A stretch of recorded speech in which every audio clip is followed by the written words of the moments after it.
Bonjour à tous, j'espère que vous allez bien. Aujourd'hui, nous nous retrouvons pour un nouvel épisode des Cieux ouverts. Nous sommes le 6 janvier 2025 et notre thème d'aujourd'hui, c'est lorsque Dieu vous appelle. Notre verset de mémoire sera pris du livre de Luc 9, verset 23. Luc 9, verset 23. Mais avant cela, prions. Ainsi, Père, nous voulons te dire merci pour ce moment.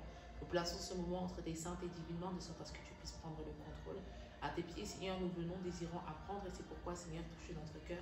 Permets que nous puissions entendre, voir, comprendre et donne-nous la grâce de mettre en pratique ta parole dans le nom de Jésus. Que cette parole ne puisse pas, Seigneur, rentrer dans l'oreille d'un sourd et permis, Seigneur, qu'au-delà d'entendre ta parole, nous puissions également la mettre en pratique, la vivre de sorte à ce qu'à travers notre vie, ton nom soit glorifié. Au nom puissant de Jésus, nous avons prié. Amen. Comme je vous disais, aujourd'hui, notre thème est lorsque Dieu vous appelle. Et je crois fermement que tous il y a sur notre vie à tous un appel, l'appel de Dieu. Dieu désire vraiment nous utiliser pour une chose en particulier. Et c'est ce que nous allons étudier aujourd'hui ensemble. Le premier point que nous avons ici, c'est que c'est vrai que de nos jours, beaucoup considèrent l'appel de Dieu comme un appel à un statut plus important, plus élevé, qui vient avec des avantages.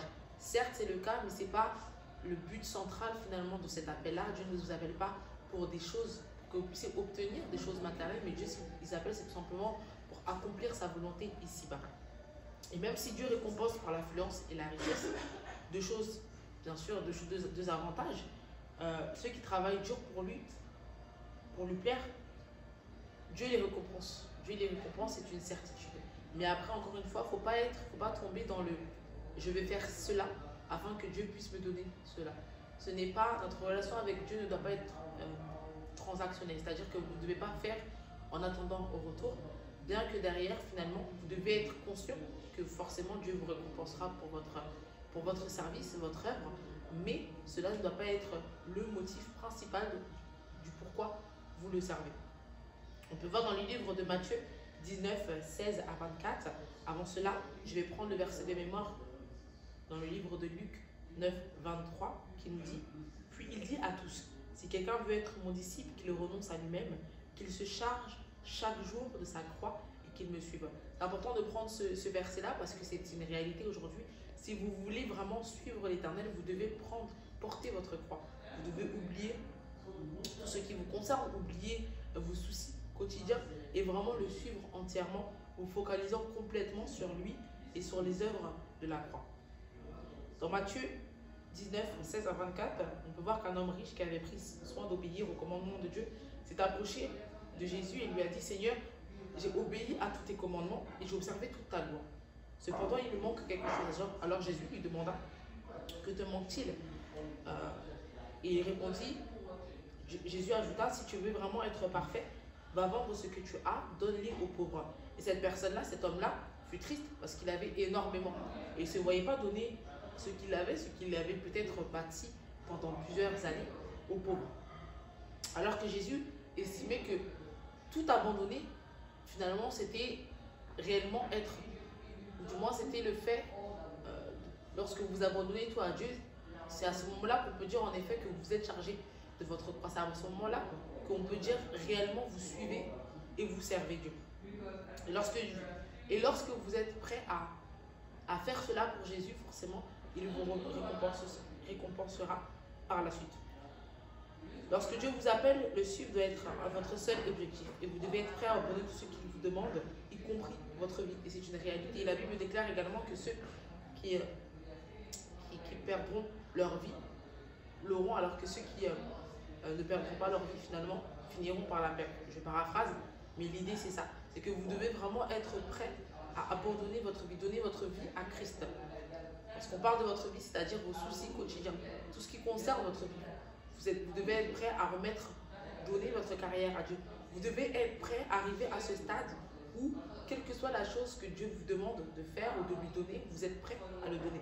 Encore une fois, ça peut être difficile, surtout lorsque c'est quelque chose qu'on a toujours souhaité ou encore quelque chose qu'on a pris du temps à obtenir. Mais encore une fois, l'appel de Dieu sur votre vie est bien plus important que tout ce que vous pouvez posséder actuellement. Et j'ai l'habitude de me dire que moi, je suis ici uniquement pour Christ et par la grâce de Dieu. Et que rien ne doit être trop difficile pour moi de lui donner, étant donné que je suis finalement sur cette terre pour lui, de sorte à pouvoir vivre selon le plan que Dieu a pour moi. alors vous devez de la même manière être prêt à tout donner, tout ce qui concerne votre vie, vous devez être prêt à le donner à Christ. L'autre point, c'est que Dieu ne s'oppose pas à ce que vous acceptiez des emplois séculiers, sauf s'il vous dit spécifiquement que vous ne pouvez pas le faire.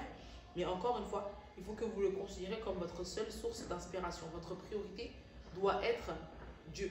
Dieu avant tout, avant toute chose. Rien ne doit prendre la place de Dieu dans votre vie. Et je sais que c'est difficile. C'est difficile aujourd'hui lorsqu'on est rempli, on est submergé finalement par la vie de tous les jours, on a énormément de responsabilités. C'est difficile de placer Dieu à la première place, c'est difficile de passer quotidiennement du temps avec lui, de vraiment créer ce temps-là avec lui quotidiennement. Mais Dieu désire vraiment, Dieu attend cela de nous lorsque vous acceptez Jésus-Christ. Cela vient également avec un renoncement finalement de sa vie personnelle pour pouvoir se consacrer au royaume de Dieu. Et donc vous devez être conscient de cela, c'est que parce que vous avez pris cette décision, vous avez également renoncé à votre vie personnelle et Dieu doit être notre priorité. Et c'est pourquoi je vous encourage, mais je m'encourage à moi d'abord de vraiment, en cette nouvelle année, alors que nous sommes rentrés dans une nouvelle année, justement, de faire de Dieu votre priorité. Un autre point important, c'est que lorsque Dieu vous appelle, quelle que soit votre richesse ou votre influence, il faudra d'abord passer par une période de désert pour s'assurer que vous êtes sérieux dans votre volonté de le servir et que vous ne le servez pas uniquement pour des gains matériels. Lorsque vous êtes prêt, finalement, lorsque vous considérez être prêt à vous abandonner complètement à Dieu, Dieu vous fera passer par un moment de désert afin qu'il puisse vraiment tester votre fidélité, tester votre renoncement, et donc cette période de désert déterminera si réellement vous êtes prêt à abandonner votre vie à lui. Il voudra tester également le fait, parce que c'est vrai qu'aujourd'hui malheureusement il y a des personnes qui ne sont pas sincères, il y a des personnes qui prétendent l'être mais ne le sont pas. Donc il viendra également tester cette sincérité. Est-ce que vous êtes vraiment là pour les bonnes raisons? Dieu voit au cœur, c'est une vérité, Dieu voit au cœur, Dieu regarde nos intentions que nous avons. Et donc Dieu viendra tester vraiment la sincérité de votre cœur. Est-ce que vous êtes vraiment là pour lui ou est-ce que vous êtes là pour les choses qui peuvent vous amener, les choses qu'il peut vous donner? Un autre point également, c'est que ceux qui seront utilisés puissamment par Dieu doivent être prêts à lui faire confiance de tout cœur.